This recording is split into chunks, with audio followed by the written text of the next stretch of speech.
remember, we begin this edition of the news with this breaking update that's coming in about the man called Nirav Modi, who owes 3,600 crore to the SBI consortium. He's been trying to hook the system. Not just that, he, remember, has also been trying many ways to not come back to India. But there is another major setback to that attempt, as he's lost that entire bid because he wanted to approach the Supreme Court in the UK to say that he does not want to be extradited to India. But that entire attempt, ladies and gentlemen, has fallen flat. Let's break that story for you. We'll also try and get our colleague Shravan, who's tracking that story for us very, very closely, in a major setback to Nirav Modi. As I just mentioned now, he has lost a bid to take his fight against the extradition to India on charges of fraud and money laundering to the UK's Supreme Court.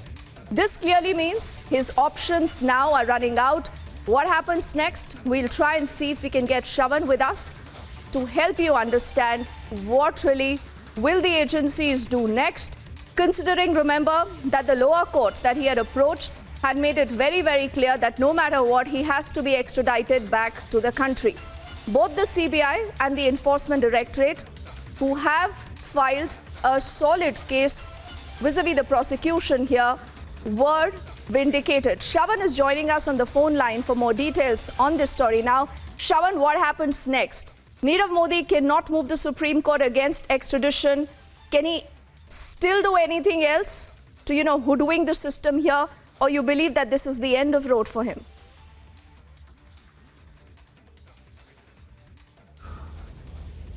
Well, as far as legal options are concerned, they are limited in nature, Deepthi, because remember, first it was the Westminster Court which had passed the extradition order, which was challenged by Nirav Modi at the UK High Court. That too was rejected by the UK High Court. Now, as per the legal procedure, he had the option of knocking at the doors of the UK Supreme Court, but that was also an option which comes with certain conditions. That is, the UK High Court had to allow him to make an appeal. Now, that has been rejected. So that last option of knocking at the doors of the Supreme Court has also now been taken away. What happens next? Now, there is a slight twist to this entire story, Deepthi, because this was also a Republic news break that we had about a couple of days ago when we had got a confirmation from our top sources that just like in the case of Vijay Mallya, Nirav Modi too, while he was in the jail, had applied for political asylum. It is for the government of United Kingdom to make a final decision whether at all political asylum is granted to him or not. If he is actually granted political asylum, then this entire extradition order goes out of the window, and that makes it even more difficult for the investigative agencies. Now, as far as the political asylum role is concerned, remember that it's not the prerogative of the government of UK to keep the investigative agencies updated about it, and that is the reason why the Indian investigative agencies find themselves in a dark spot, because they have absolutely no idea whether at all the government is going to take that decision or not. Diplomatically speaking, perhaps the government of India will then have to make the final push, convincing the government of United Kingdom that political asylum should not be granted to Nirav Modi. All right, Shravan, for the moment, thank you for helping us understand the first import of that big news break. I also want to say good evening to Swapnil Kothari, who's been very patiently holding the phone line. Swapnil, given your legal acumen, where do you believe the case today stands? Nirav actually is running out of options, but political asylum is still something that he can look forward to, and he can hope that he can seek it. But then the very fact that you have the Indian government, the agencies, putting out their best foot in such a strong case, what really are the chances of Nirav Modi returning back to the country soon? Deepthi, good evening. Let me tell you something. Nirav Modi is definitely running out of options. And his political asylum attempt may be his last ditch. And I don't think that he's going to succeed in that, given the diplomatic channels that India will now have the power to access, as it already has had since quite some time, with the UK counterparts.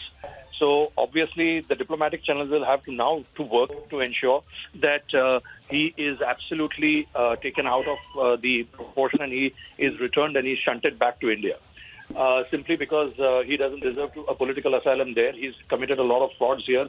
And if the UK wants to spoil relations with India, then it may say that, no, let us make him sit here in UK so that he keeps on giving us tax money or whatever that else he can do with all his wealth that he has got. But I don't think that's going to happen.